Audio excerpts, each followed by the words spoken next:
Il existe trois yogas des origines, trois yogas créés par les grands sages de l'Inde, les rishis védiques. Il y a le Jnana Yoga, le yoga de la connaissance, le Bhakti Yoga, le yoga de la dévotion, et le Karma Yoga, le yoga de l'action. Aujourd'hui, je vais te parler du Bhakti Yoga, le yoga de la dévotion.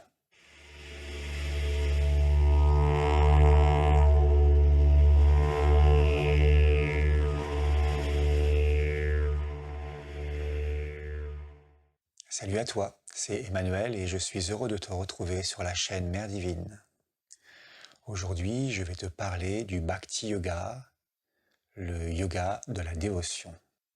Donc, dans la vidéo précédente, nous avons abordé un petit peu l'histoire de la création de ces yogas avec les sages rishis védiques qui ont découvert que chaque âme avait une prédominance pour l'un des plans de conscience, que ce soit mental, vital ou physique. Et donc ils ont créé ces trois yogas en rapport avec ces trois plans. Nous avons vu que le Jnana Yoga, le yoga de la connaissance, était lié au mental.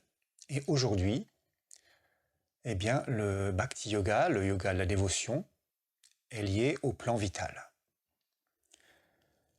Alors tu as vu que le plan vital, c'était un plan de force très spécial et très particulier, mais là, en l'occurrence, on va le regarder sous un aspect différent.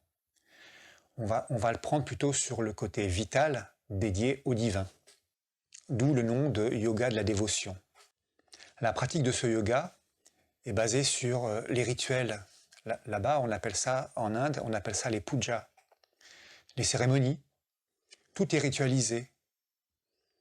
Et ça va être principalement sur les chants de mantras, les chants des textes sacrés, se dévouer au divin et tourner tout son vital vers le divin. Le principe, c'est ça, en fait.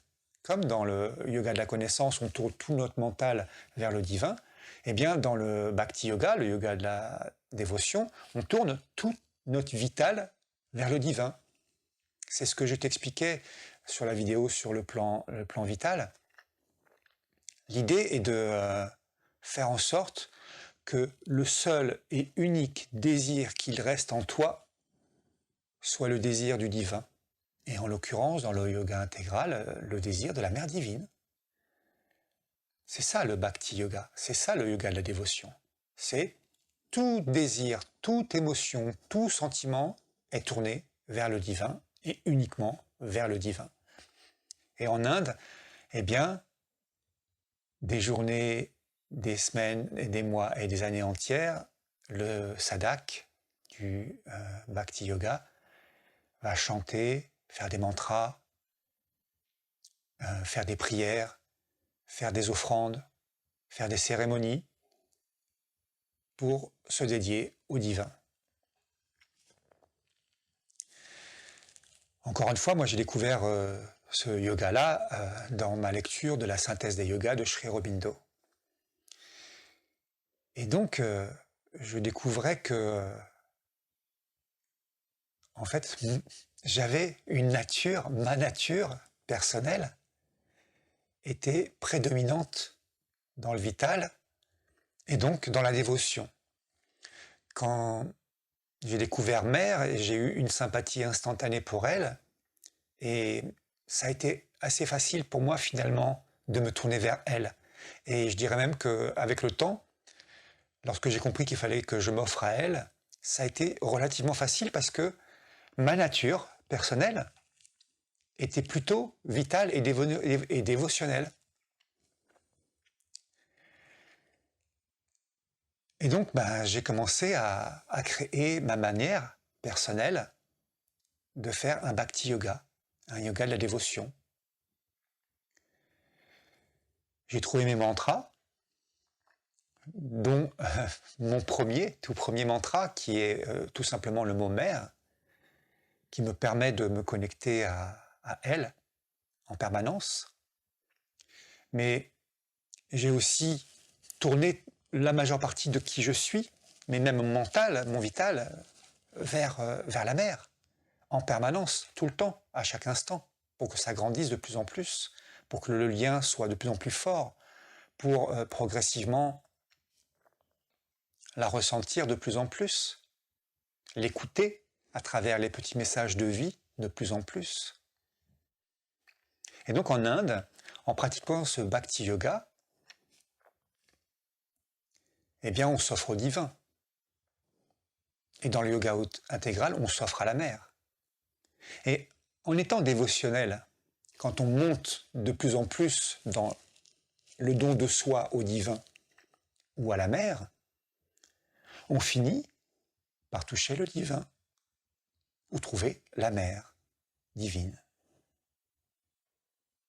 Donc, ce plan vital qui peut, lorsque je t'en ai parlé, peut paraître chaotique, dangereux, complètement fou, survolté par moments avec des tsunamis complètement incroyables, oui, c'est un aspect du vital. Mais par le Bhakti Yoga, on découvre que ce vital, on peut le tourner dans sa totalité vers le divin, et donc le transformer, et rentrer donc dans un vrai vital. Et ça change tout à la manière de vivre la vie. Parce que si on adapte dans notre quotidien ce Bhakti Yoga, il va se passer beaucoup de choses avec les énergies du vital. Elles vont venir nous troubler, nous chahuter, nous secouer très régulièrement. Et on pourrait dire, ouais mais non, mais ça en fait c'est pas bien, c'est le mal, ils viennent m'embêter, ils sont pas gentils, le plan vital c'est le mal, il faut le rejeter, comme la plupart des yogas l'ont fait d'ailleurs. Alors qu'on peut le voir d'un point de vue différent. C'est la mer qui vient me donner des messages. Si ça hurle à cet endroit-là, c'est qu'il y a quelque chose à aller voir. C'est un message de la mer divine. Et donc le plan vital devient complètement différent à partir de ce moment-là. Alors, si ta nature est plutôt dévotionnelle, c'est amusant parce qu'en disant ce nom-là, pour moi il est tellement naturel que je ne me pose pas trop la question de savoir ce que ça veut dire dévotionnel. Mais j'ai bien conscience que pour beaucoup d'entre vous, peut-être pour toi, ce terme-là, il est un petit peu mystérieux, tout aussi mystérieux que peut-être le plan vital au point de départ quand on arrive sur le chemin. Mais juste, si en toi, le désir le plus ardent qu'il y a, c'est ce chemin spirituel, si le désir le plus ardent en toi, c'est de prier le divin, c'est d'écouter des mantras, c'est de chanter des mantras, c'est de faire des japas, c'est-à-dire des mantras sur des longues durées dans une journée. Si tu aimes le divin, en fait, tout simplement, si tu aimes la mer divine, tout simplement, si c'est quelque chose qui t'anime fortement en toi, c'est qu'en fait, tu as une nature dévotionnelle. Et donc, tu peux créer ton yoga, ton Bhakti Yoga à toi. Tu peux créer tes rituels, tu peux ritualiser absolument chaque instant de ta vie. Chaque instant de ta vie est une manière de se connecter au divin, en t'offrant au divin. Chaque instant de ta vie peut être une manière de t'offrir à la mer. Et donc si tu es plutôt dévotionnel, commence ton yoga intégral. Si tu débutes le chemin du yoga intégral, commence par ça. Commence par prier, commence par chanter, commence par te tourner vers la mer en permanence.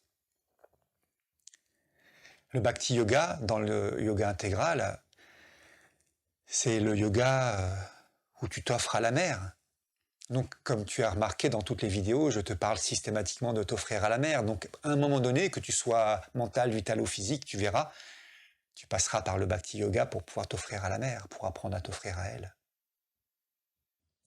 Donc ce yoga, ce Bhakti Yoga, ce yoga de la dévotion, c'est une manière de réaliser le divin en soi, en s'offrant au divin. c'est une manière de réaliser la mer en soi, en s'offrant à la mer, en tournant tout ce que l'on est vers elle. Et donc on finit, comme dans le yoga de la connaissance, par voir le divin partout et par voir la mer partout. Encore une fois, on atteint le divin par la dévotion, par le plan vital. Voilà donc le Bhakti Yoga. Je suis plutôt ce qu'on appelle un bhakta, un dévotionnel. Et si tu es toi aussi dévotionnel, les gens qui sont plutôt dévotionnels, tournés vers le divin, avec une facilité pour se tourner vers le divin, une facilité pour se tourner vers la mer, une facilité pour s'offrir à elle, eh bien dans le yoga intégral, je dois le reconnaître, on a un petit avantage au départ, juste au départ, parce qu'après après ça change tout. Mais en tout cas, au départ, on a un petit avantage parce qu'on a cette facilité justement pour se tourner vers elle et pour donner tout ce qui se présente à nous, à la mère divine. Mais si tu es quelqu'un de physique ou si tu es quelqu'un de mental, ce n'est pas grave. Ce n'est pas grave parce que tu vas voir dans la 4e vidéo qu'on fait une synthèse de ces 3 yogas et qu'on les pratique tous ensemble, en même temps. Qu'on soit mental, vital ou physique, on va tous les pratiquer. On va faire un yoga intégral. Voilà, je te dis à très bientôt.